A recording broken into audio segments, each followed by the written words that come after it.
Welcome everybody to episode 8 of the PokeGuardian Podcast. I'm Taj from PokéTaj, and today I'm joined by Zakariya from PokeGuardian. Hello everyone. And we have two very special guests with us today from Kādo Collectables. We've got Ryan. Hello. And Adam. Hi there. So yeah, really honoured to have these guys here. They are very knowledgeable individuals in the Japanese card collecting scene. So they're going to be joining us for the whole podcast, and we'll be talking with them about their experiences and knowledge. So we're going to move on first to our first main topic, which is card highlights, which we normally talk about, cards that we've recently picked up. So why don't we start with you, Ryan? Do you want to talk about a card that you've recently added to your collection? To be honest, collecting is something that's kind of taken a back burner for me. I think it's the same for Adam as well. So in terms of recent acquisitions, there's not really a lot. I could mention the Masked Royal, which I think is everyone fed up of that yet? I think everyone's a little bit fed up of it. No, I think everyone knows that you and the Masked Royal are joined at the hip, yeah. Yes, well, I'm glad that the money invested has been put to good use and everyone is aware of that. But yeah, in terms of sort of recent acquisitions, there's not really much for me to talk about. Just those special cards I've picked up over the years, really. Cool. How about yourself, Adam? Well, just echoing Ryan's point, it's been an interesting 12 months, as everyone's aware. Ironically, it's not anything Japanese that I picked up. I think the last thing I picked up was a few of the first edition PSA 10 base set cards, which of course has seen an explosion in the market, as have most other cards. And I think it's just a thing that takes you back to your childhood, really. It's these sorts of early Wizards of the Coast cards that really bring back those sort of nostalgic moments. Yep. They're very special cards indeed. And they have certainly boomed recently as far as price is concerned. So getting hold of them can be a bit more challenging, I think. I agree. Are those Shadowless you have as well, Adam? They're Shadowless base set first editions, yeah. Yeah. So Impressive. they are the top tier of the Wizards at the minute, which is nice. Yeah, absolutely. Zakariya, what have you picked up? I've picked up so many cards I truly forgot. But I think this week I opened one Dream League box. And I was very surprised and very excited because I think this was one of my best boxes in my life. I pulled a regular Zakariya and Lunala GX. Then I pulled a super rare Zakariya and Lunala GX. And then cherry on top, I pulled a hyper rare Zakariya and Lunala GX. And on the side, I got a Isola character rare, a Red Pikachu character rare, and a Wishiwashi character rare. So yeah, I think that was one of my best pulls in a while. I think I will never be that lucky again. But I am still very excited. I wanted these cards very much. I did not have the hyper rare version yet in Japanese, so very, very happy to own that one. But yeah, that was one of my card pickups. Awesome.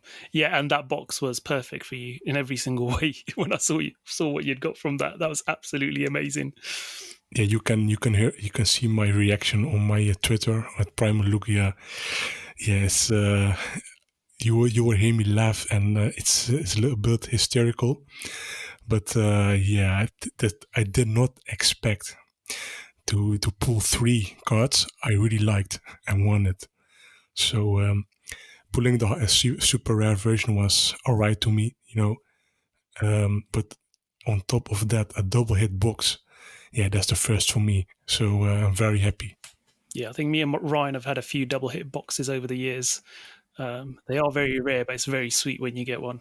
It is. The Solgaleo and Lunana GX, the secret rare, Not the hyper rare. I think that's my favorite card from the Sun and Moon era. It just looks so nice. Exactly, and it sums it up so nicely as well. Obviously, it features Lily and the the legendary heroes from the whole era, and it is it's beautifully beautiful composition for sure. Exactly. Okay, I'll go over what I've picked up. So as usual, I've been collecting lots of full art supporters, SR cards. I think today I got another delivery, so I got my 8th Lily SR from Shiny Star V. I'm trying to get a page of it, so I need one more, and then I will be complete.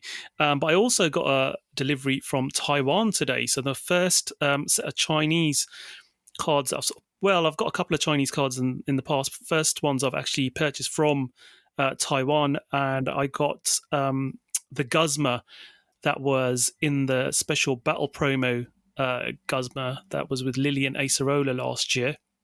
Obviously, the Japanese one has boomed in value now. Not as expensive as Acerola or Lily by any stretch, but the Guzma certainly picked up in value. I was quite lucky at the time. One of my friends in Japan traded one with me who plays competitively quite a lot and had a duplicate.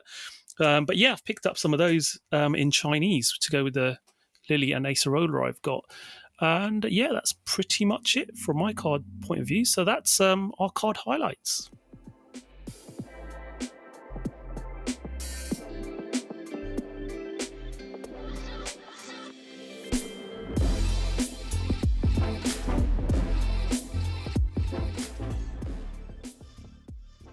Okay, we now move on to news topics and discussion. And the first thing we're going to talk about today is the Pokemon card game is featured in the magazine called Illustration, which released in Japan today, Monday the 18th of January.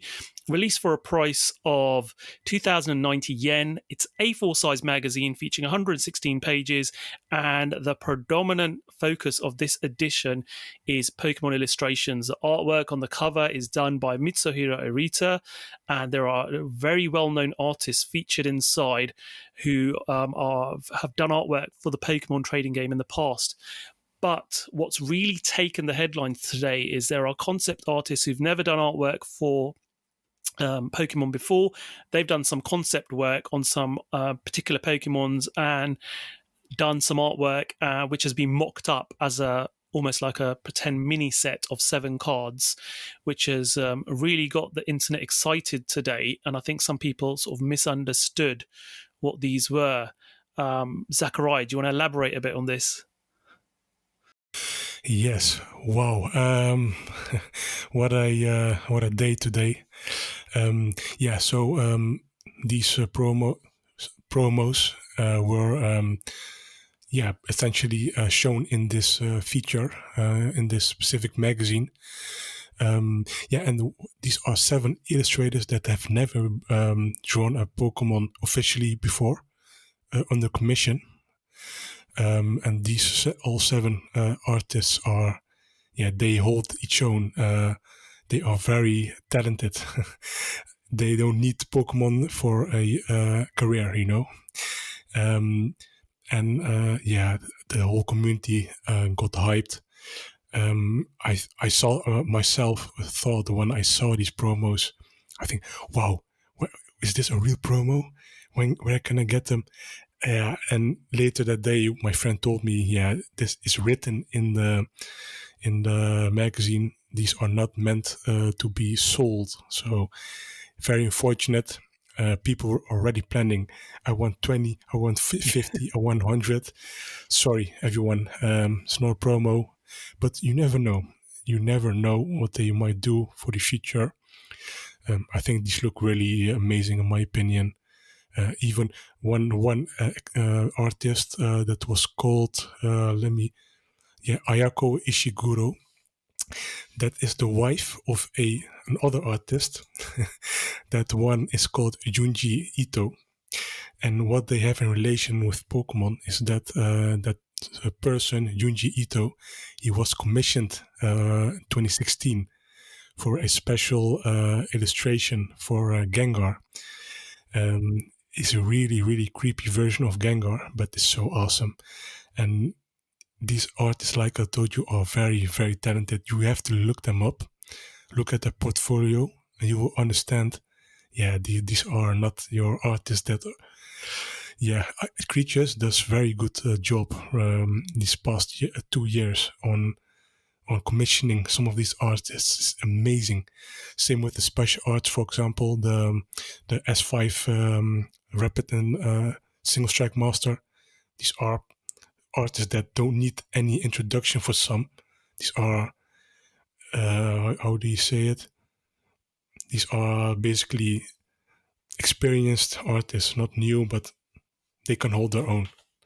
And that's it. And the Illustrator magazine by itself, if you can buy it, because it's sold out everywhere now, absolutely buy it if you like, if you enjoy the artwork of Pokemon cards. So also free desktop calendar in there as well, with Pokemon card artworks from past sets and promos. Just buy it. Yeah, absolutely. I mean, Adam, have you had a chance to have a look at any of this and some of the artwork that's featured in this magazine? And what are your thoughts?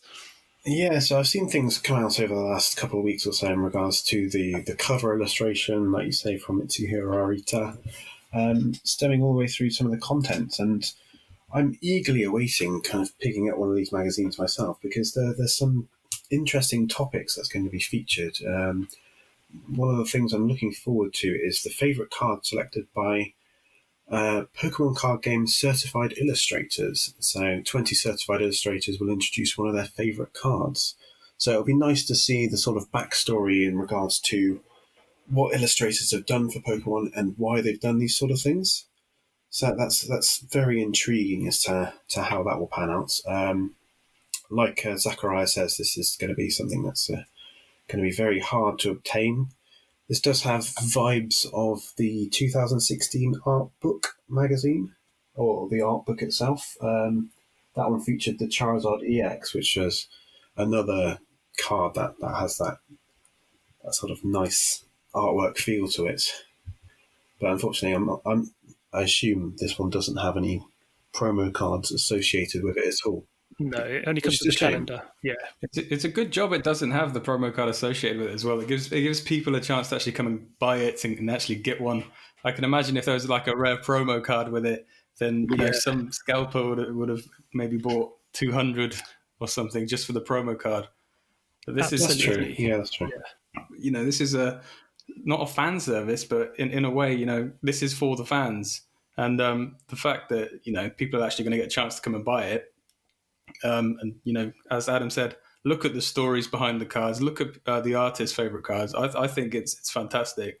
I can't wait to have a little look through it myself. Yeah, definitely. It's always great to, as you say, I think this is one thing where Pokemon really lets us down, and especially in the West, is that we don't get an art book or a summary, and we were waiting for one for Sun and Moon, to be fair, to sort of summarize all the artwork of the 3 years, and have artists' opinions and a pick of the great pieces of works of art we had in that era. But you're right, this is fantastic and because it's not got a promo. Again, for those people who genuinely want to know the thoughts and processes behind an artist's choices and how they come about their compositions for these pieces of work, it's a great insight, into the mind of some of these artists. I think when we had a chance, I think all of us, Adam and Ryan, had a chance to listen to Mitsuhiro Arita when he came to Hyper Japan in the UK, and he was talking about his background. It's really insightful, and it really gets you to appreciate the artwork, I think, in a totally different way, and understand the background to it. So I think Mitsuhiro, we had the pleasure. Yeah, at the time he did a whole presentation on Tag Team GX and how when he was drawing those cards, how he was trying to make you be able to look at the cards and sort of feel the sort of materials that the Pokemon had and the sort of textures within it. And there's a whole presentation on it. And, after that, you come away with a whole new perception of Tag Team GX and, how it came about, and a new appreciation for it as well. Absolutely. And by the way, Brage Gaming and Adam have interviewed Mitsuhiro Arita on the channel Brace Gaming, and also a written article interview on PokeGuardian.com if you're interested of who Mitsuhiro Arita really is outside of Pokemon. So it's a very interesting interview to watch and to read. Yeah, that was a very fortunate experience for Ryan and I to undertake.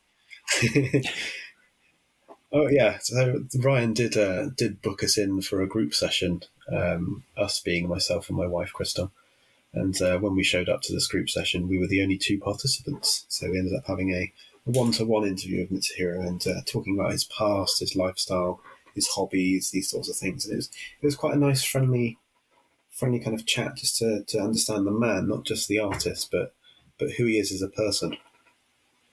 I we're very fortunate to go.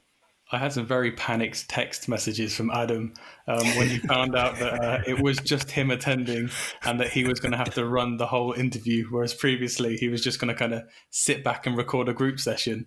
It went from that to, okay, yeah, I can imagine, you know, when you're walking into a room expecting to be Pokemon artist. Yeah, especially, I mean, yeah, I would have expected, you know, going into a room full of other people, reporters, you know, asking questions, and you maybe get 1 or 2 questions in there. But yeah, no, you did an amazing job with that, Adam. Definitely, great interview. You did. Great interview. Yeah, I went in as a fanboy and then didn't expect to have to not only I had a couple of questions, but not only just carry the whole thing. I was thinking, oh god. You don't think of these sorts of things when, you know, growing up. You're thinking, oh, there's a name behind a card. Yep. And then you actually get to the point where you think, oh, I'm meeting that name, or I'm talking to that name face to face, and these sorts of things. Absolutely. So yeah, it was quite unique, and obviously I'm cherishing the experience. Yep. So just to summarize, guys, Illustration Magazine released January the 18th. So it is out now in Japan. Very difficult to get hold of. So if you do have the option to get hold of a copy, I'd snap it up if I was you guys. Very, very interesting read for sure, and some amazing artwork featured. Okay, so the next thing we're talking about is a Cynthia Extra Battle Day promo card that's going to be released, and the Extra Battle Day rubber playmat as well. So this is a brand new card. Obviously, Cynthia is no longer in standard format. This card is an alternate artwork that's designed to be played in expanded format. And it shows Cynthia sitting reading through a book, and it's got the stamp on there for the Battle Day promo logo on there. We've also got a playmat, which features artwork that people might have seen in the past. So if you recall the original mini tins that came out in English, featuring 2 packs and a piece of artwork, that when you put all 5 tin artworks together created one long piece of artwork. Well, that featured artwork is on this playmat, and I think it was by, which artist was this by? Saito, wasn't it? Saito. Yes. So very, very nice artwork. So this is going to be given out at the Extra Battle Day tournaments, which start from January the 23rd, so next week, this weekend. And yeah, it's quite an exciting, and it's quite interesting that they've done a promo which is expanded format from the word go. Yeah, and I think the tournament has been cancelled, as with many Japanese events there. Yep. So yeah, we will see when these promotional items will release, and yeah, I expect that playmat will be very, very expensive. Yeah. Naoki Saito is like a superstar in Japan. Yeah. He has that level of fame there in Japan. Yeah, it will be crazy. I think this could be one of the most expensive playmats. It has the potential to be one. I hope it will come here, but we got our mini tins. Okay, yeah, that's it. But yeah, the Cynthia promo is also very nice. Yeah, I wish this artwork were released here, but I don't see it coming anytime soon. It could come if Pokemon Company International will release a expanded product, you know, like a expanded box or whatever, similar to a toolkit. That could be very nice, but the potential is there for both promotional items. Yeah, absolutely. Okay, we'll move on to the next thing that's very, very exciting indeed. The special art cards, some of them have been revealed from the new S5 sets, Single Strike Master and Rapid Strike Master, which released this Friday in Japan. And we got to look at Urshifu VMAX from Single Strike Urshifu VMAX and the Rapid Strike Urshifu VMAX. What are your thoughts on this one? Let's start with you, Ryan. I think they look amazing. I think, we got the Urshifus, which are taking up the HR rarity. Are they not? Am I correct in saying they're taking up the HR rarity? The alternate art Urshifus? Yeah, these particular ones are HR, yeah. Interesting. And also, we have the V cards as well, which I've seen Tyranitar and Napoleon. For me personally, this was the best part of the Tag Team GX era, is when they brought out the alternate art cards, and it wasn't just the same VMAX format or GX format, or in this case V format. It's something really special. The artists have licensed to be a bit more creative with it, and you can really see particular styles shine through. And as a collector, this is like the reason I collect, for these amazing pieces of artwork. Absolutely. Adam, have you had a chance to have a look at any of these? Yeah, these, echoing Ryan's points, these are fantastic cards. Yeah. It's also interesting to note that they have almost Dragon Ball Z elements to them in terms of how the artwork's created, which is quite nice. I think somebody's already done a comparison with a Rapid Strike Urshifu with a Dragon Ball Z card, which has a very, very similar style. It's the blue swirls around it that kind of are very visually eye-catching. But what I've also just noticed is the amount of little Pokemon dotted around the Rapid Strike Urshifu, which is it's a nice little detail that often gets overlooked. Yeah. I think that was amazing. When you look and you zoom in, there's quite a few little Pokemon that it seems to have swirled up as it's created almost a whirlpool of water and got all these Pokemon out of the water, and some from the sky seem to have been sucked into this whirlpool. And you can see the absolute scale of how big this Urshifu VMAX is, based upon the scale of those Pokemon that you can see in the foreground and the background. Can I ask what the drop rates are for these two? We don't know. We don't know yet. I mean, these two are the HR. So obviously, being the sort of main Pokemon, the legendary Pokemon with the Urshifu, you're going to find that it's in the HR slot, this one, which is great because I'm not too much of a fan of the rainbow HRs. I think adding this color and vibrancy and a bit more detail to the artwork is fantastic. So depending on how many SRs there are in the set, I mean, these are card numbers 84. So I would say there's a sort of 1 in 14 chance potentially, because I'd assume these are going to be on the top end of the number scale in the secret slots. So if these are the last cards, then it's a 1 in 14 chance. Usually, do we think these will replace the regular hyper rares for Urshifu VMAX? We don't know. We will see on Wednesday what the full set will be like. Yeah. So please make sure to watch PokeGuardian.com. But we don't know if it will replace the rainbow HR cards in its entirety. I do think the supporter cards will have the rainbow versions, but we don't know. It's a new year, new rarities. We don't know what will change exactly. But I think, speaking of the special art cards, I think these only apply for the V and VMAX cards of the Rapid Strike and Single Strike spec cards. So don't expect, we will see in a couple of days, but don't expect Mimikyu V, for example, having a special art.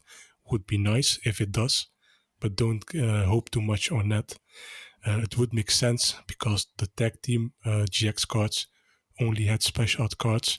Few exceptions in Tech All-Stars where EV GX and the Dynamic GX got a special art. There was a one-off. But only expect the Rengeki and Ishigeki Rapid Strike and Single Strike Master cards, V and VMAX cards, to have special art. And by the way, coming back to the art on these cards, like I told you 10 minutes ago, these are not amateur artists. These are very high-profile artists. For example, the single strike Urshifu VMAX. That one, I think it was Kinyu Nishimura, Capcom artist. Yep. Street Fighter artist. Yeah. So he's not an amateur. That's what I said about creatures. They are doing very, very good jobs on recruiting and commissioning these artists for Pokemon. And for example, the Kiyotaka Oshiyama did some. He's an art director for a Japanese anime studio. He has some titles on his name as an art director. Very, very impressive stuff, in my opinion, and just shows you that they care about selecting the finest professionals in this segment of artists. Yeah. That was my talk on this card, on these cards. And sorry, last one. The Tyranitar special art card. You will see was it the Big Knight? Or I don't know what Pokemon it was. Yeah, it's a Pig Knight, I think. Yeah. Big Knight, yeah. You will see him exhausted laying beside Tyranitar. If you look at the set list, the regular version, you will see him eating a lot of food. So they connect to each other as a story. I think that's very amazing, in my opinion. Just a fun card to collect. And I really hope they will continue these kind of stories when they release more battle styles sets. Yeah, it's always good to see a continuation of a story in a set. We've seen it before with Camarant as well, haven't we? Yeah, exactly. Where you see the Camarant in the background above the ocean, and then the next, in Camarant's own card, you've got, I can never remember is it Barracuda? I can't remember. Yeah, in its mouth, Barracuda in its mouth. Yeah, so something like that. Yeah. So it's really nice to see that, and you're right. Yeah, that Pig Knight is apparently, I think the artist tweeted the fact that the Pig Knight now is upset because it sees how much more it's trying really hard to eat and become strong and become an Emboar, I think, and then it sees Tyranitar literally consume so much more than itself, and it's sitting there exhausted. Yeah. Absolutely, some great stories behind the artwork. But yeah, I think these special arts, this is what really woke up the Sun and Moon era, when we had the tag team era start and we had the special arts appear.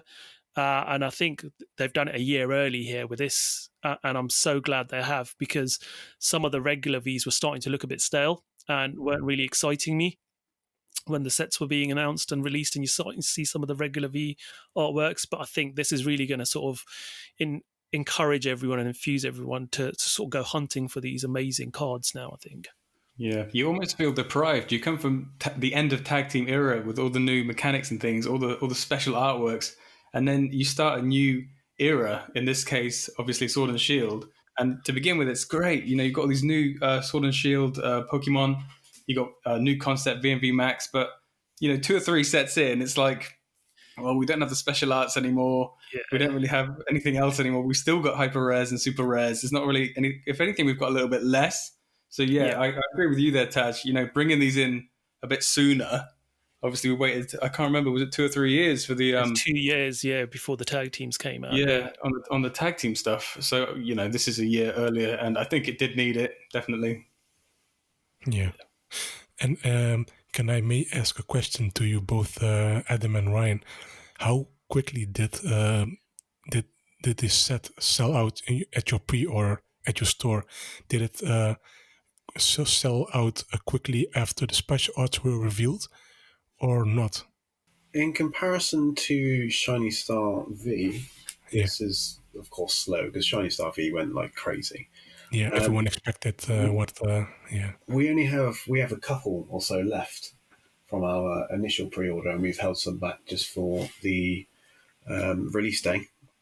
So we're hoping they're going to fly out the door. But yes, it's a very popular set. But with the reveal of the 2 special arts, it's kind of gone quickly as well. I think these 2 cards and the 2 other special art, like the Empoleon and Tyranitar, saved the set. It will age much better right now. So I don't think that the set will sit. I think it's still the demand right now for Japanese cards. We will talk about Japanese cards in another episode in depth, but the demand is so high right now. I think it's a bad time for you to be a Japanese collector because it's a matter of time how fast you can pre-order something instead of just waiting and stay on the sidelines what they will do. No, you need to pre-order the second these kind of cards are revealed, essentially. So I think it's very interesting to see the development of overseas collectors going into Japanese cards, because after Shiny Star V, the demand is so high. I am so surprised. I see sneaker collectors coming for a Kanazawa box. I think, what? These usually don't care about Japanese products. No, where can I get them? When? Where? And they will, when I see these kind of sets, they will get as many as possible. So I'm very surprised about the demand. This is unlike previous generation. So that was my take on it. Yeah, absolutely. I think Shiny Star V, because of the relation to it being like with Shining Fates coming out, I think a lot of people who, first of all, English product are really difficult to get hold of at the moment because of a global shortage. So a lot of people who traditionally would not have even considered buying Japanese products have suddenly thought, right, let me try a box of this Shiny Star V because it looks really interesting. Shiny Star V was sold out everywhere. You can't, even now, it's difficult to get hold of booster boxes. So yeah, I think that's quite clear that a lot of people have sort of dabbled in Japanese cards for the first time with this. And I was similar when I think my first Japanese set was SM4 Plus Battle Boost GX, and getting a high class set really is something special, and then it really does draw you into the Japanese cards.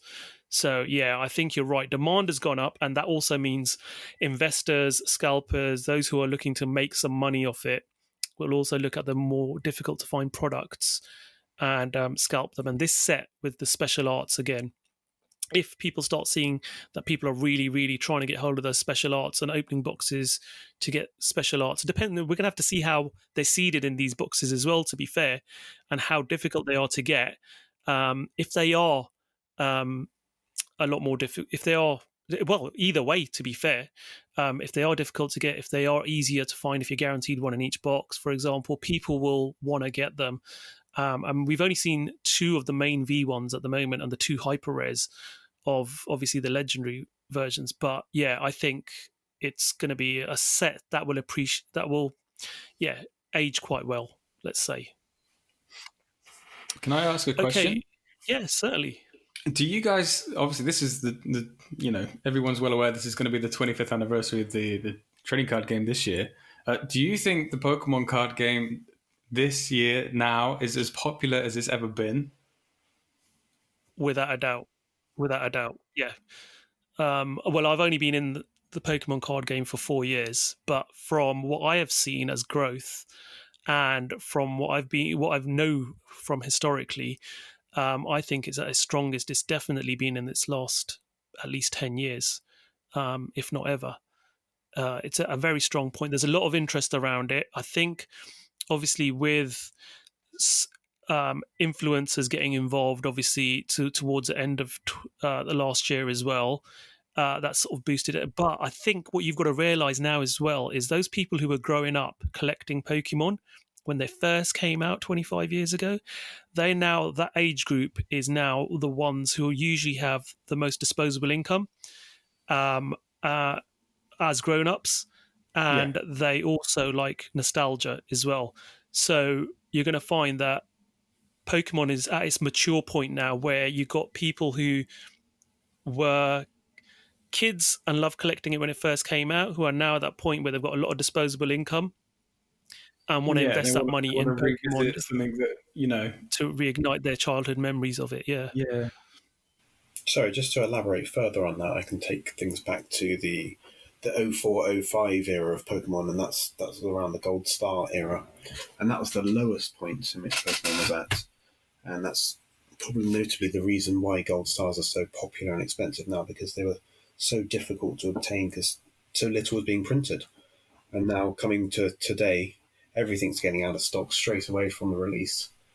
It just shows from celebrity endorsements to, like Taj says, influencers on YouTube, big box breaks. These sorts of things are generating more and more interest in the hobby and bringing newer collectors, not just from Pokemon, like Zakariya said, from sneakers, from Magic, from Yu-Gi-Oh! All these sorts of people want to dabble in this sort of card game because Pokemon is the biggest franchise in the world at the moment. And the sales they have, the popularity they have shows for it.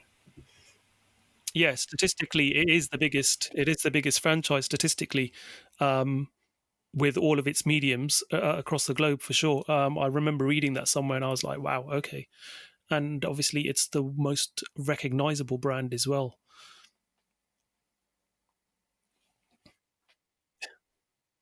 It's earned that right to be the largest as well. Absolutely. You think the where they've come from to where they are now is just spectacular. Yep. It's a culture in Japan, essentially now. It's cultural, how do you say it, national treasure almost in Japan. Yeah, absolutely. Every prefecture has its local Pokemon that symbolizes its locality. You've got manhole covers with Pokemon designed manhole covers all around Japan, it's a and it's symbolic thing. to it. Yeah, absolutely. And Pikachu, is associated with Japan, and that's, people see Mario and Nintendo, and people see Pikachu as symbols of Japan. So, yeah. Whatever happened to Hello Kitty? Who? Exactly. Let's move on to the next subject. We've got some English products which have been announced as well. So we've got Single Strike Urshifu V-Box and Rapid Strike Urshifu V-Box have been revealed. So the promos that we're getting in Japan, I believe, are going to be featured in this, aren't they? So the promos that we're getting in the premium trainer boxes, by the way, those are getting released on the same day as the booster boxes this Friday coming up, will feature. We were wondering how we're going to get them in English, and they're going to be featured in these V boxes. So you're going to get yourself oversized V promo, you're going to get the regular sized promo, and you're going to get one of the energy cards, I think, which is either the Rapid Strike or the Single Strike special energy card with that as a promo as well as obviously your standard oversized box. It's going to come with 4 packs, I believe, which usually get confirmed close to the time. So they usually do render images of what packs you're going to get with it, but I'm assuming you're going to get at least one of or at least 2 of the set, obviously in English. They're going to be combined into the one set, aren't they? So Battle Styles is a set name. I always do forget that. Zakariya, what do you think about these boxes? Yeah, nothing surprising. I did not expect them to come this soon, but yeah, nothing to add. Nice promo, unique moves. So it's nothing. It's not like alternate artwork. No, it's a different, unique card with different moves. If they are good, I don't think they are really that playable, in my opinion. But hey, I'm not a professional player, so don't judge me. But yeah, they do seem a little bit less than the set cards. Great box, great value. You can't go wrong with any of these boxes. So yeah, especially for the price, $20 MSRP, you get your Urshifu V. That's it. Yeah. And some packs. Yeah, so release is March the 19th. As you say, it's $19.99. That's a retail recommended price. Ryan and Adam, anything to add? I know these are English products, probably not your speciality, but... they look nice. I think quite often now in England we get any sort of promo card in a box, don't we? Yeah. Was there a time when people were complaining about having evolutions packs in these types of boxes? Yep. And I think there were, and now, you know where I'm going, people, Nick. yeah, absolutely. People are desperate for evolutions, aren't they? Because of, again, Yes. this just got out of control. But yeah, it'd be interesting to see what packs come with it for sure. Yeah. It's not in the Alakazam V box, the evolutions. I think it was like Cinnamon Base and 3 other Sword and Shield sets. I think 2 of the Vivid Voltage, I think 1 Rebel Clash or something like that, and 1 Cinnamon Base. No evolutions. So I think these are phasing out a little bit. Yeah. Finally. I think the last box I opened with evolutions pack in it was the Galarian Surfetched V box.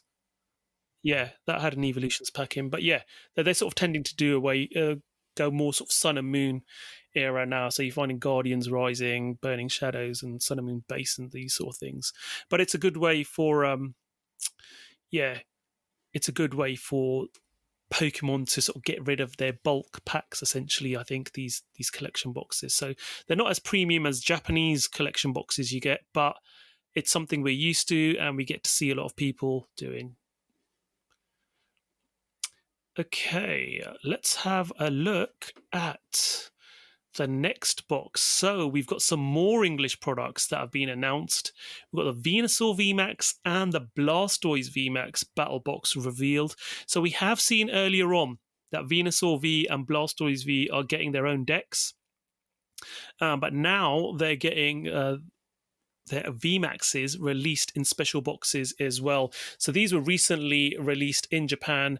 I think it was just before Christmas. We saw the triple VMAX deck box, which had these, and they also came as individual decks as well.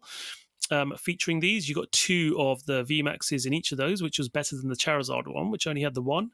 But very popular. I've managed to obtain quite a few of these cards in Japanese, and they've been extremely popular seller for me on my eBay store. But these are coming out soon, and I think these are going to fly off the shelf because people just love their Kanto starter evolutions, and in VMAX form, especially with the oversized starters. If you're one of those who likes Charizard, but Charizard isn't your chosen starter, you might want to get this because these are very, very nice. And these cards look stunning. I have to say, these VMAXs do look very nice. $24.99 recommended price, which is very reasonable. Come out March 19th. Again, I think it's the same day that the set's released. You get 4 booster packs in each of these as well.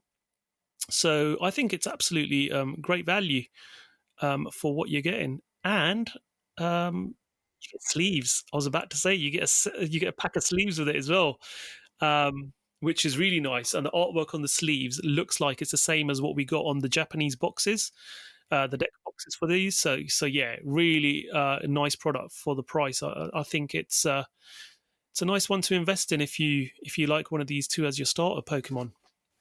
It's quite unusual to get sleeves with these products as well, isn't it? Hopefully that's going to be, something that they will look to continue doing. Absolutely, because we only tend to get sleeves with Elite Trainer boxes most of the time.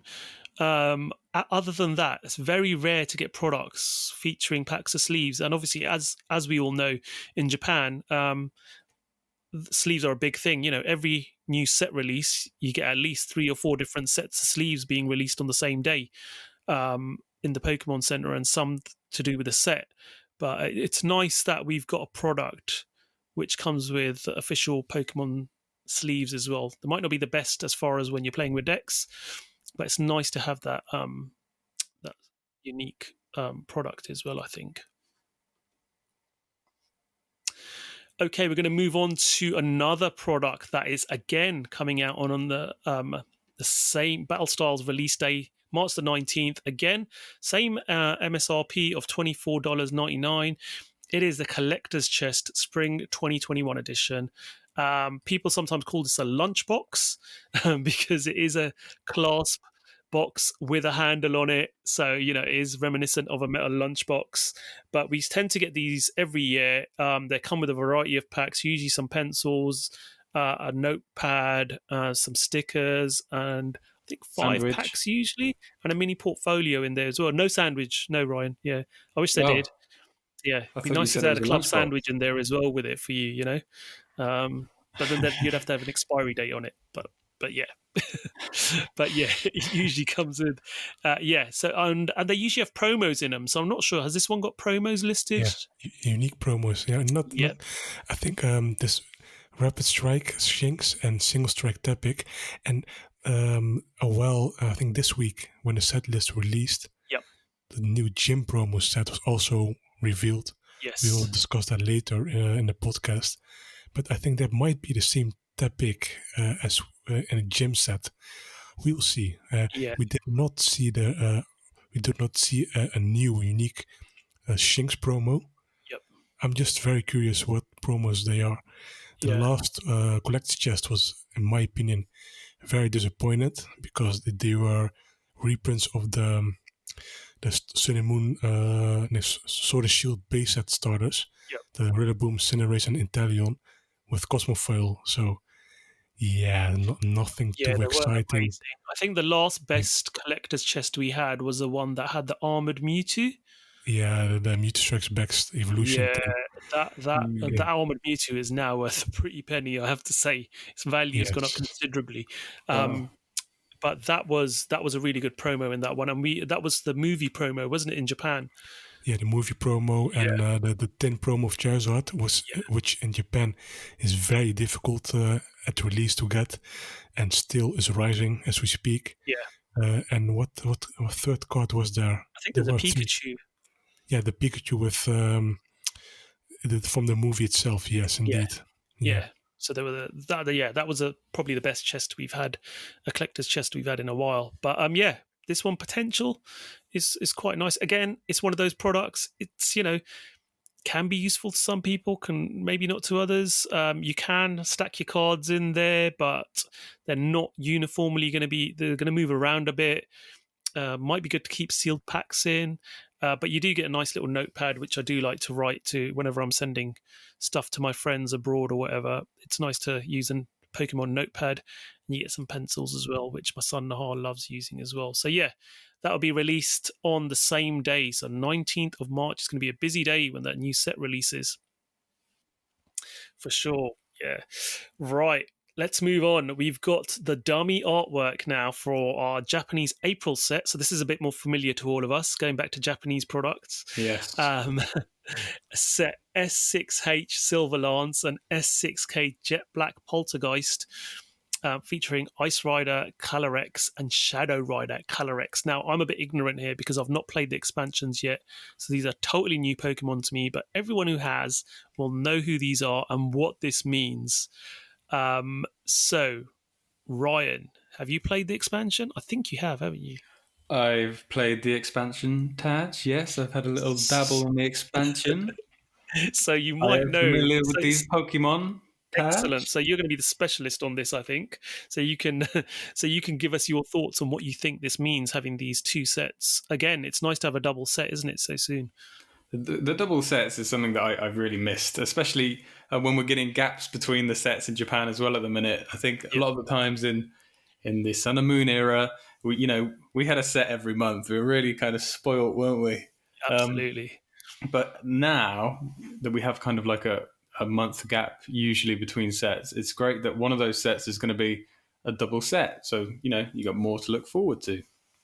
And I still don't know how to pronounce his name. Is it Calyrex? Let's go with Calyrex. I think it is. Yeah, so, it's an interesting Pokemon. It's obviously got quite a unique ability in the game, which is called As One, which means it gets two abilities in the game. It'll be interesting to see, if there's anything sort of relating to that on the card, where it gets, I don't know, maybe two. I think it does. Yeah, maybe two abilities. It'd be really interesting to see how that's actually going to affect the metagame, not just from a collecting point of view, but yeah. They will be very powerful. They say in a cell sheet, meta-defining power. Ice Rider, Calyrex VMAX, and Shadow Rider, Calyrex VMAX make their debut. So it's something they will be. I think they will be very good. They actually said meta-defining power, did they? Yeah. Yes, they did. So well, there's your answer. And if they're saying that in a Japanese sell sheet, they're not exaggerating, because they No. don't tend to exaggerate on Japanese sell sheets. So No, that's not just someone's opinion. We've made this card ourselves. We've specifically put in a meta-defining ability. yeah. So yeah, this could be really interesting. Now you can sort of speculate about what that means, but could it mean that this? I mean, the little I know about this Pokemon is that it's can influence other people or Pokemon. Yeah, part of the expansion. Part of the expansion, he kind of possesses a peony, one of the characters in the game. Yeah. Again, it's interesting to see how those abilities that it has in the game will translate onto the shiny piece of cardboard. Yeah. So, speaking of the shiny cardboard, the Calyrex Dynamax has a blue hue glow, or in the Pokemon games. I think they will, because the regular VMAX cards have a red outline on them. I'm pretty sure they will have a blue outline for specifically the Calyrex versions. And I would be very annoyed if they would stay red, because with the Ultra Beast cards, these were also labeled with a different color. So yeah, I expect a blue glow on there. No, yeah, to the game itself. Yeah, that definitely. will be nice to see that slight difference there. So this set is going to be releasing on April the 23rd, which is good to see. Each set's going to contain 70 cards and secret rares. So very similar to the Rapid Strike and Single Strike in that sense. 70 card sets each with the secrets. Typical booster box. It's not a high class set or a small support set. I can't remember what you call the support sets. Subset. So it's 30 packs as usual, including 5 cards in each pack. So yeah, very interesting to see what this meta-defining power will introduce. But also, it's worth noting that on the same day, we have also got a jumbo pack set for this being released as well. Going to have 2 packs of each set in there. There's 3 promo cards. So you've got 1 foil Pokemon V card. So it could be one of either of the 2. A Mirror Foil item card and a Mirror Foil Special Energy card. And I believe they're in a sealed pack. So you won't know what you get. So it's very similar to the special VMAX box we got, which had a potential of having 4 special unique VMAX cards in there. I think we had the Morpeko, Cinderace, Camarant, and Delmice VMAXs, where you had a 1 in 4 chance of getting one of those promos, and that time you had 3 Mirror Foil Energy cards relating to it. So they're sort of adopting that same process with this, and again, it's a jumbo pack. Similar to what we saw with there's a Pikachu one we had, wasn't there? S4. Yeah.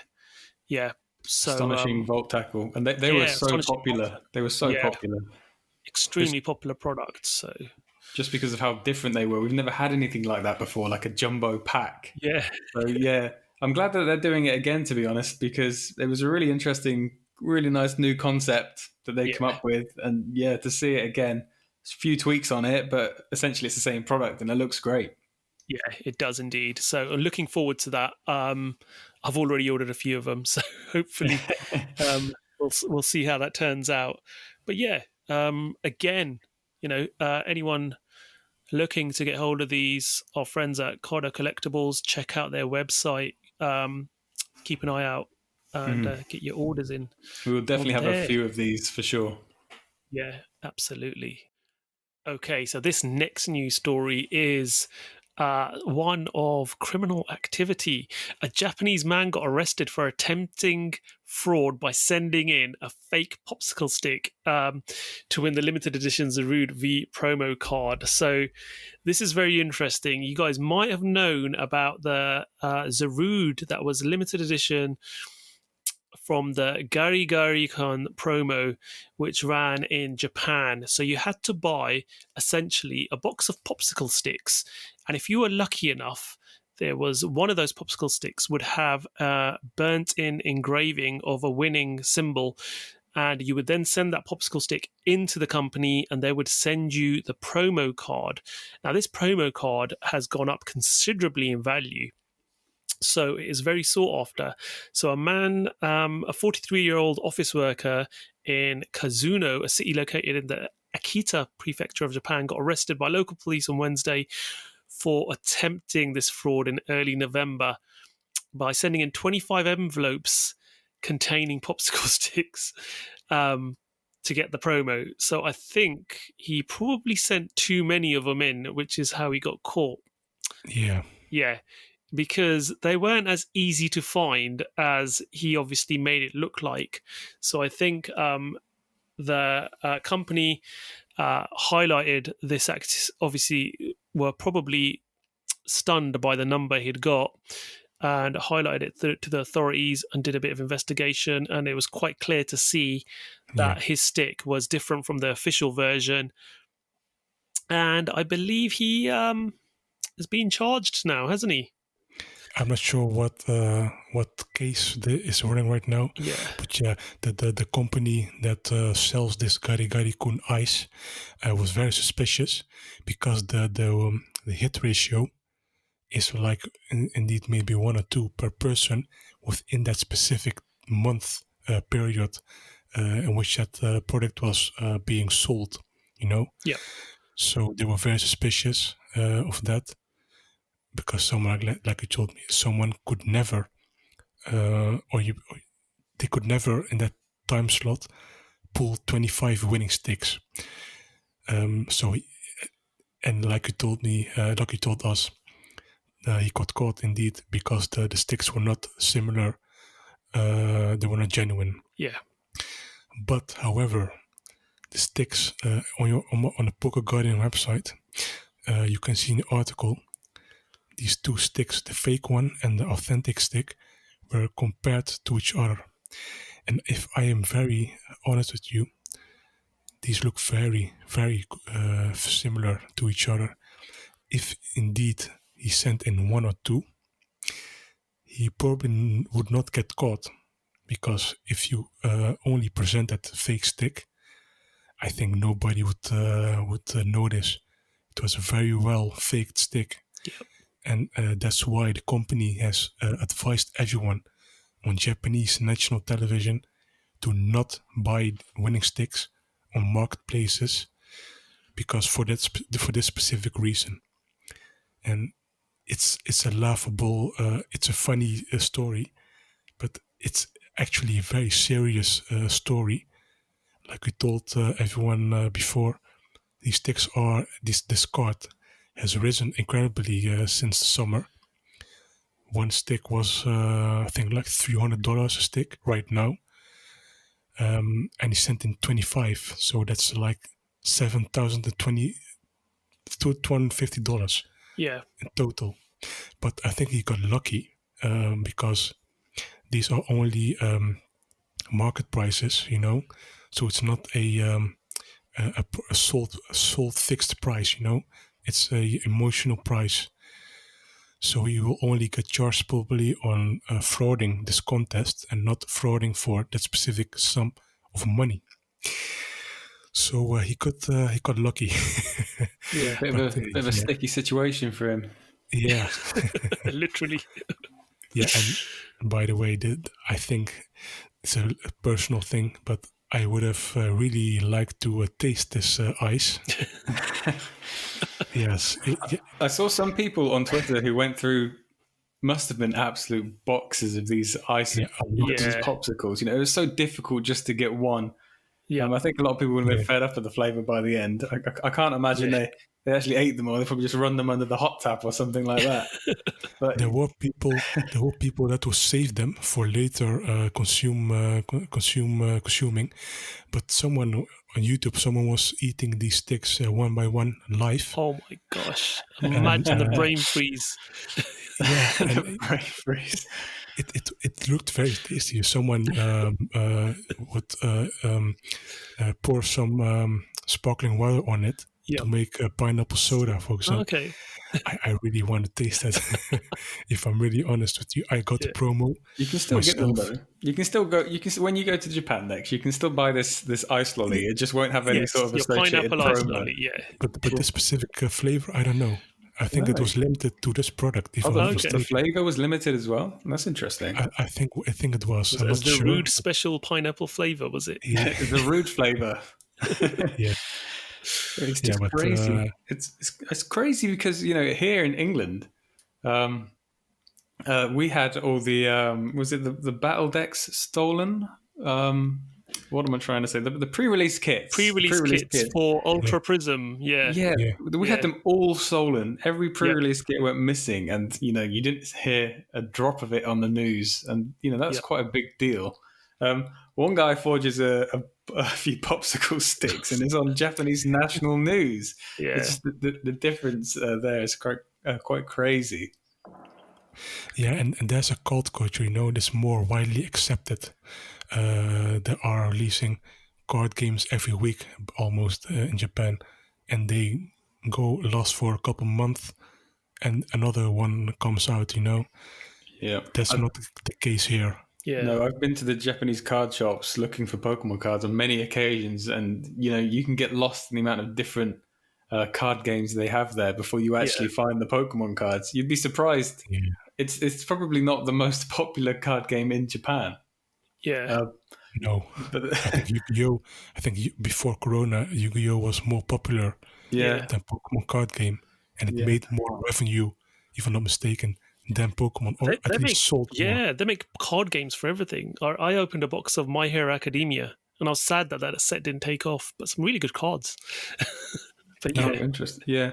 I mean, you could go into some card shops in Japan, big card shops, and be like, Pokemon? And they'd be like, no, we don't have Pokemon. You just think, well, what you got then? There's so many different things. Yeah. For sure. There are idol cards from I don't know, anime girls, from a little bit of idol stuff going on. There are a lot of that. 40,000 yen. Yeah.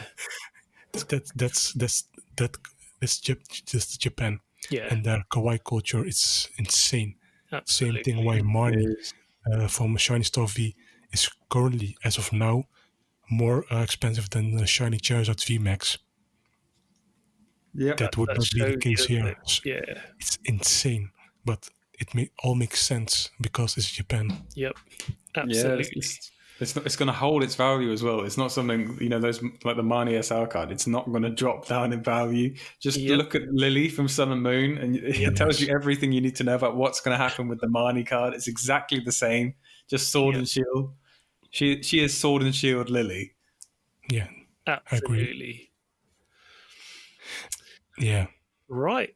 I think we've covered enough of that story. Let's move on to the next item on the agenda, which is the 25th anniversary. So we got something interesting announced from Pokemon Company around the 25th anniversary plans. And the first thing that we learned was the Pokemon First Partner Packs are going to be coming out with a collector's binder as well for essentially every starter Pokemon for every generation since Pokemon began will be available as a jumbo Pokemon. They're going to be coming in packs that at the moment all we know about is that these oversized packs are only available from the Pokemon Center in America, but we don't know how they're going to be distributed globally. They are going to be distributed, from what I understand, in every country.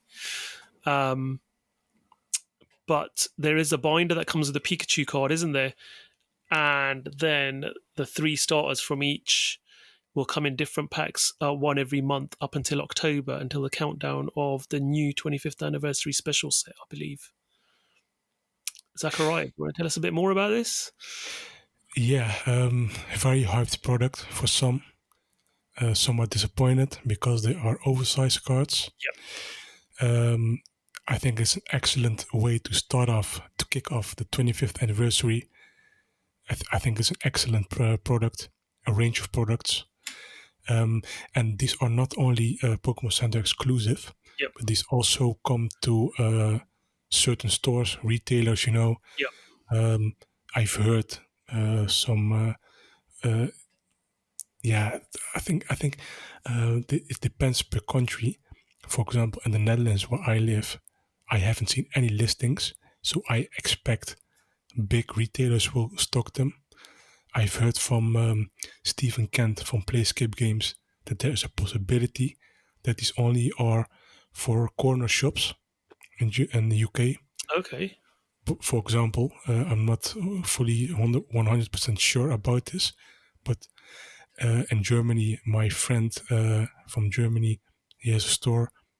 He doesn't sell any on his distributor site, which is the place to go for German goods and Pokemon cards.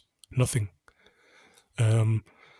So yeah, what I did see was for America, for the United States, there were stuff listed, and for Canada as well, from the regular distributor. So we will see what the availability will be like for these cards. Yep. Coming to the cards itself, I think this is fantastic. I did not expect WotC era, Wizards of the Coast era cards being essentially reprinted almost one-to-one. There are some small changes to the template. You will see if you look very closely. Yep. And the stamp, of course, of the 25th anniversary. I think this is an excellent product. You get all 3 jumbo cards in the same pack, so no surprises. You get 2 regular promo packs, and all that for what's the MSRP? $9.99. $9.99. Wow. Yeah. That's a pack here in the Netherlands is €5. Yeah. So you pay for 2 packs, you get 3 oversized promos for free. Almost. Essentially, yeah, because you're getting 2 regular booster packs in this pack as well, aren't you? So yeah, it is good value in that sense, and I think it keeps people engaged every month. Oh, I'm going to get a pack, get the jumbos essentially for free, and you're buying two booster packs, and it's at that price point where kids can go out and buy it as well. And it's almost like, it reminds me of when I was a kid collecting certain like series where you'd buy monthly a magazine or something and put it in a binder and it built up to a collection. Yeah. But a similar concept with this, you're going to get the collection binder. It's going to have enough space in there for all of your cards. You're going to get the Pikachu in there. And then, put the rest of them in there to build it up.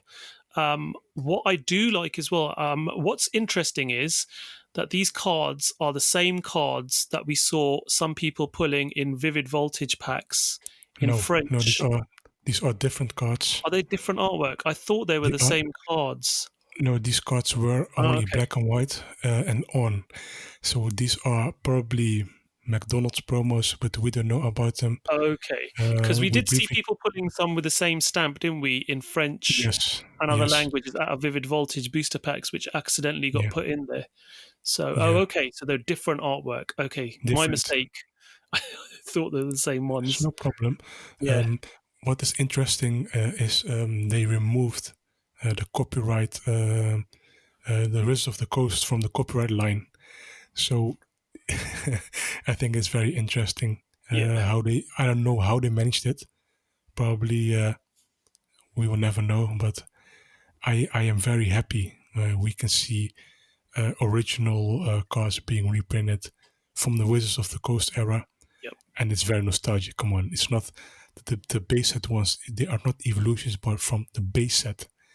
Same for Neo. The Neo, we haven't seen newer era cards in ages. I don't think these were ever used again after Wizards of the Coast was removed from the license. Yeah. So I'm very, very excited for these kind of products, and I think these are all of the Pokemon that were debuted in their each generation of their respective year. So, for example, EX Ruby and Sapphire base set. I think that the starters were, for example, all starters were in there. Yep. Same goes for all the other generations. And lastly, I think it released chronologically. They will start from the Galar region, Gen 8. I was going to mention that, they're going backwards, aren't they? So they're almost counting you down to the 25th anniversary set. Which is which is quite nice. So you're starting with the Galan, you're going backwards, and you end with Kanto region on the 8th of October, which is the same day. Well, yeah, I think the special set comes out on that day, doesn't it? Yeah. So that'll be very interesting to see if that is the case, if that's how they've deliberately planned it. Yeah, and this is not the last product. If people are disappointed, hey, it's still too early to judge. Please have some faith and in Pokemon. It will be a great year, and please celebrate this year. Just enjoy Pokemon. It's not all about the money. Some people think and act like this is their year to make so much money. Okay, there are some products you will make money off, but just enjoy the hobby, man. That's the first thing you need to do. Otherwise, it won't be as fun to collect cards. And now people even now to sculpt this product. Let people enjoy this product and just enjoy yourself. It's important. It's not all about the money. Absolutely, yeah. And I've seen, like you're saying, I've seen people who are extremely disappointed with this product, saying, "Oh my god, it's oversized jumbo cards. Why they're not doing?"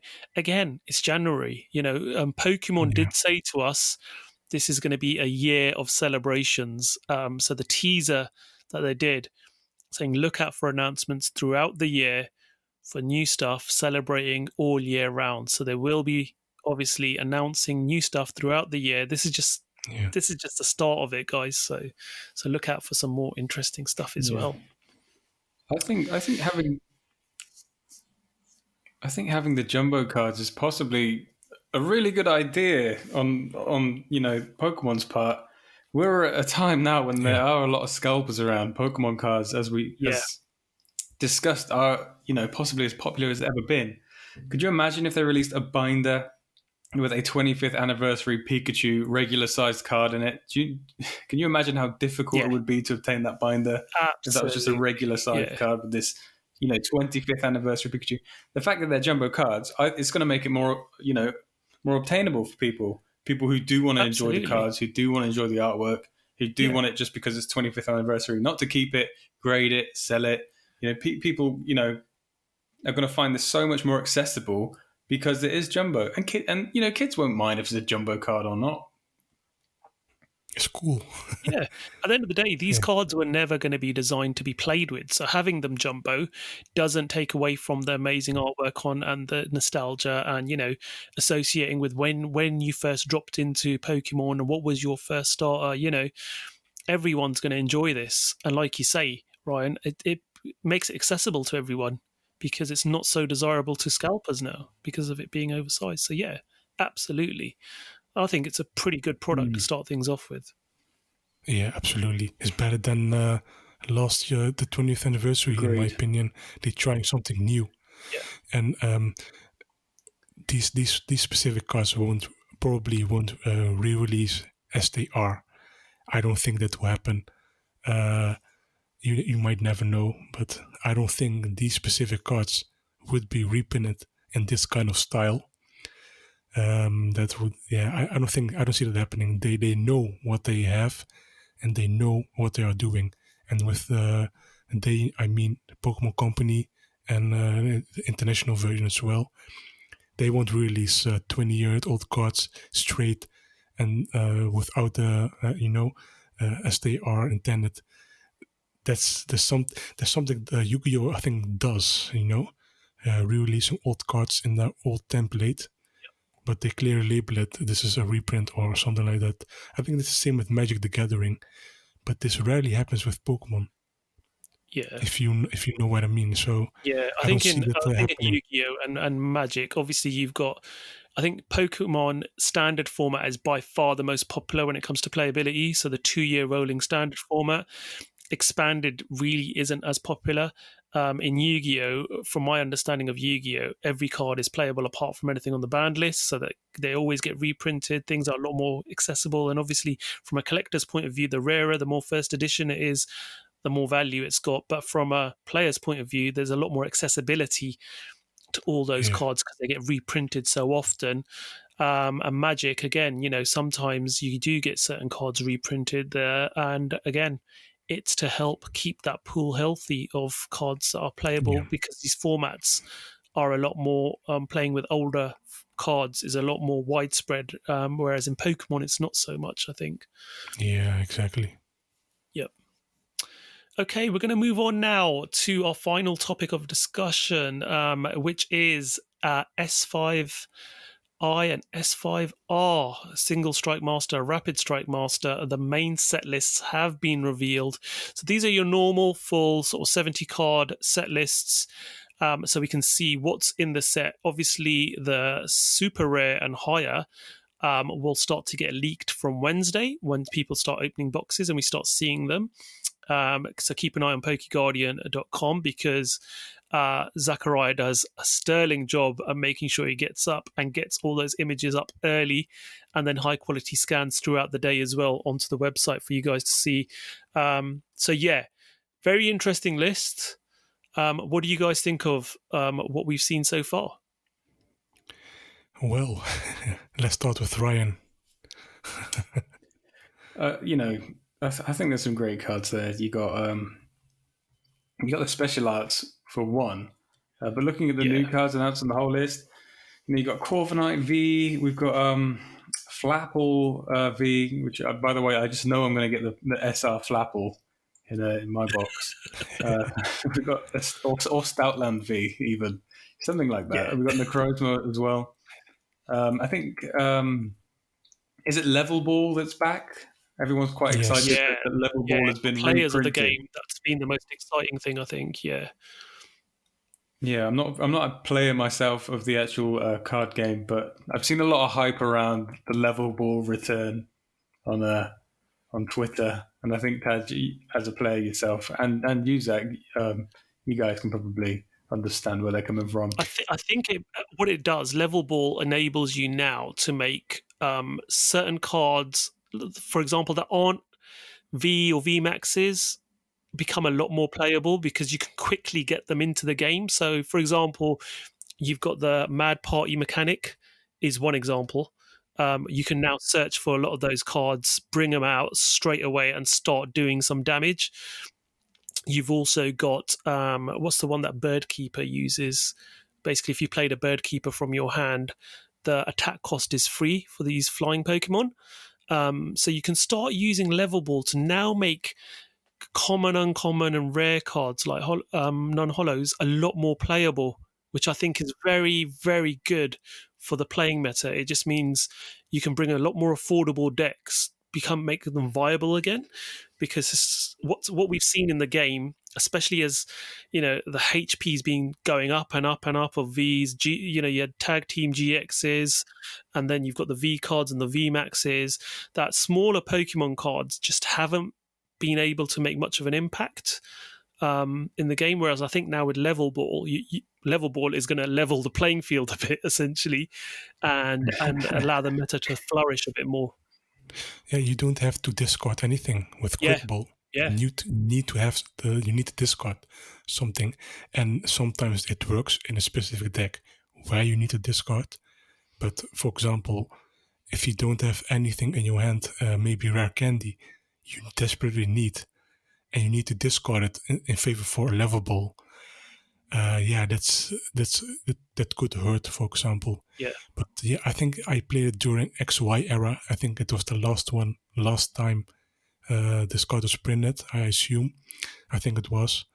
Yeah, it has its uses. I think when Quick Ball disappears in its entirety, it could be not bad. We will see. And they have been reprinting a lot of cards. Some cards are in a new form, but do the same. Same with Korrina, the Rep Strike version. It's, I think it was Lily, but without the 8 cards on your first turn. Yeah.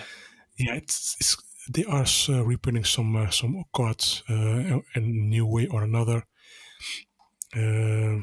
Speaking of the set list, I'm kind of surprised Necrozma makes his debut again in this generation. We saw a lot of Necrozma before, but okay. Corviknight is a fan favorite, I think. Yeah. I think it is, Yeah. which is very cool. I think there were a lot of fan I favorites wish in it this was. set. It's a solid set for essentially a base set for year 2. I do wish I would have seen Corviknight in the Battle Styles mechanic rather than Empoleon. It's my taste, Yeah. But because I prefer the new Galar Pokemon to shine this generation. Same with Shiny Star V.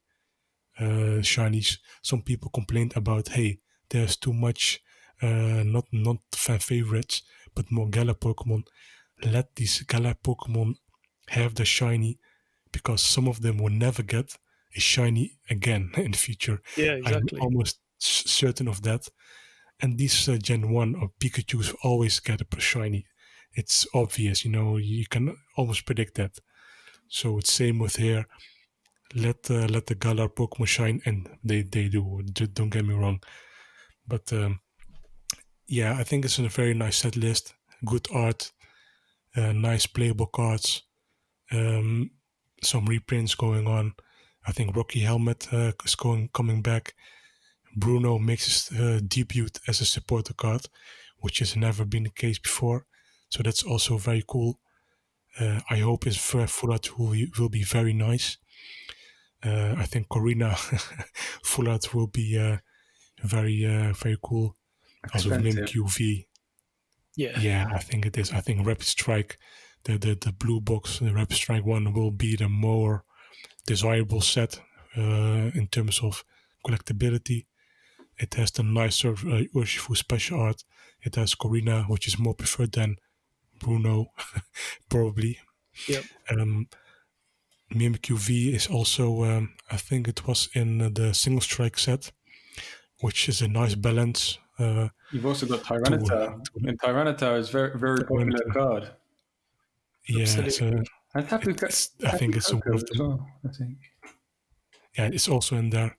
And Victini V and VMAX, which is a little bit Tapu Koko and Victini V already had a V card. So it feels a little bit double up. I do think they should have just released a VMAX card of it as a single promo.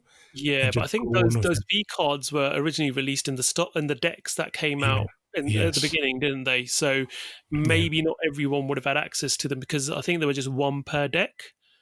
I can't remember because I didn't open those original 5 decks. But so I think reprinting them, because these are different versions. Yeah, unique new cards. Yeah, they got different moves and different versions. The Tapu Koko guys, looks incredible.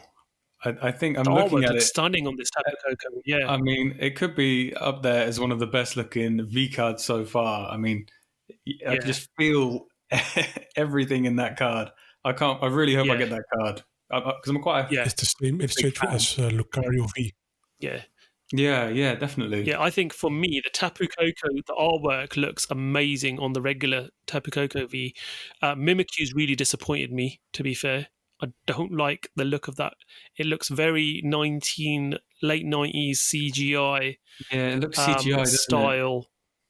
So it's disappointing me quite a bit, that one, because I am a Mimikyu fan, and that's a bit of character to me.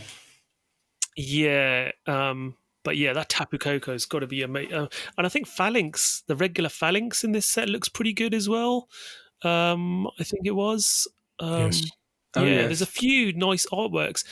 And I think, when you look through some of the... and this is what I really liked about this era, is that some of the regular arts have really outshone the Vs and the VMAXs. Yeah, absolutely. Like the Shibuzu Gengar is a perfect example of one, and there are some other cards that we've seen amazing artwork in the regular size card. It's a shame we don't get to see a bigger image of it, because it takes up such a small amount of the card. Which is why you always like to see that in more of a full art style on the V or the VMAX. But then we have the special arts now, which are doing just that. Exactly, which is going to give just seeing what we've seen already, it's so promising what we can be expecting in the rest of the special arts that we haven't seen yet. There's a lot to look forward to. Yeah, and I really hope they release that art book Yes. because I can't wait to see some of these cards on the big page, Yeah. on enlarged with full detail for everyone to see. I will be really sad if that illustration magazine will be the best thing we ever get, close to an art book. But this is the last. If this year doesn't contain an art book, I think we won't get any art book in a couple of years. This is their chance. Yeah. Because the 20th anniversary released an art book, and before that, I think during early XY, late black and white era, they released an art book. And by the way, this that book is still available in English if you want it. So I recommend buying that. It's not expensive. If you weren't aware of that, You have to send me a link after the podcast. yeah, I think it was the illustration collection. I think something like that. Pokémon TCG illustration collection. I think it was Pokemon card game illustration collection. There's a big Rayquaza and a Mewtwo on there. You can't miss it. By the way, also Cheryl and Phoebe are in both sets. So there will be some supporter women in there for each set. I think would be weird if they were left out because there is room for it. Yeah, I have nothing to add. Yeah, it'll be interesting to see what we get as our full arts and full art supporters. But yeah, some people have mentioned like they don't like the rapid strike or the single strike logos on the cards. They think it detracts from the cards, especially like with special arts. But I really don't have a issue with them, to be fair. But I like it. Yeah, because it's obviously placed in the top corner of the artwork, and it is quite bold, I have to say. But it's quite an important mechanic, though, isn't it? It's going to be a very important mechanic. For the game. And you need it to be too subtle. in your because when you're playing, you need it to be there in your face to tell you, this is a rapid strike card. So that those specific mechanics apply to this particular card, and it's similar to like where we had Ultra Beasts written on cards. You need it there, so then when that certain mechanic's being used, you're fully aware that it's.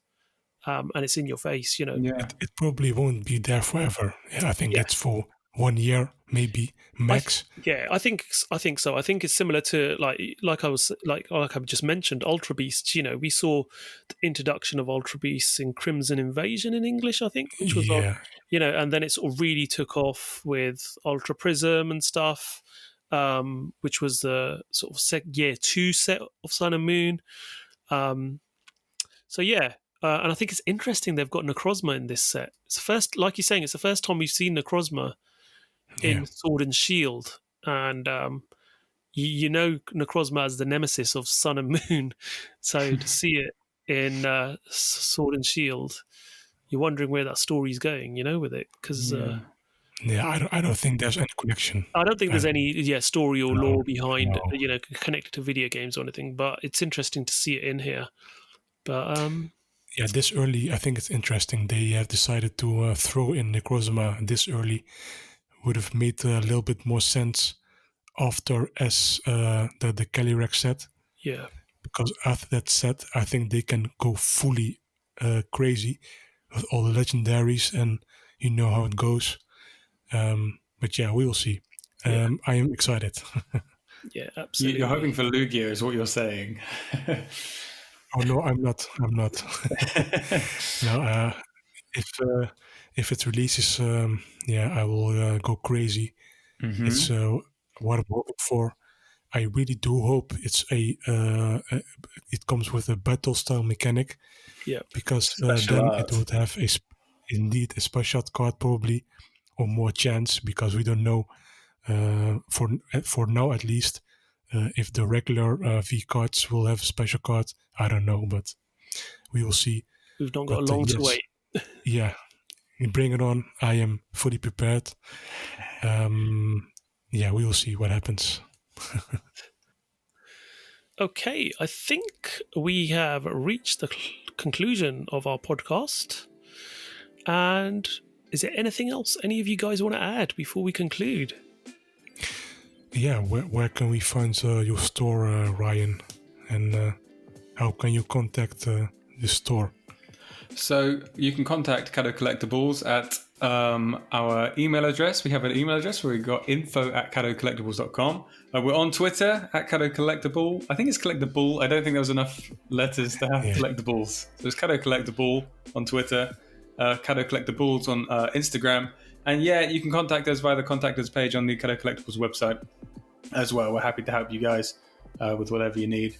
And even if there's cards that you guys are after that might not be listed, we've got quite a huge backstock here. So just give us a shout and we'll do our best to try and help you out. Excellent. And I've used them numerous times already, and I have to say the service is impeccable. And I think it's something sort of that was needed for us to have especially in Europe, in the UK, and obviously they ship out worldwide, don't you, Ryan? We do indeed. I've got friends in America who've been shopping from Kādo Collectables as well, and very happy with the service, how quick and how well packaged items are, and I'm really impressed. So yeah, from a customer's point of view, I'm very happy with the service. I'd highly recommend them. Thank you very much for that glowing review. No problem. We're very lucky. Me and Adam, we both have a really sort of wealth of experience in the call it an industry, if you like. We've got a lot of contacts, people in Japan who we know, and people we've been friends with for a long time. So we're fortunate in the sense that we can get those elusive promos in store, and we've got people who can help us do that, and get the rare items that you might not be able to get even in Japan. So we do feel like we're bringing the service to people outside of Japan who really love the Japanese TCG and have just found it a little bit unattainable, like we did ourselves at stages. So we're just trying to do that and fill a little bit of a gap for people. Excellent. Well, thank you so much for joining us today, and we hope you've enjoyed the podcast, and we'll see you guys soon on the next one. Take care. Goodbye. Bye.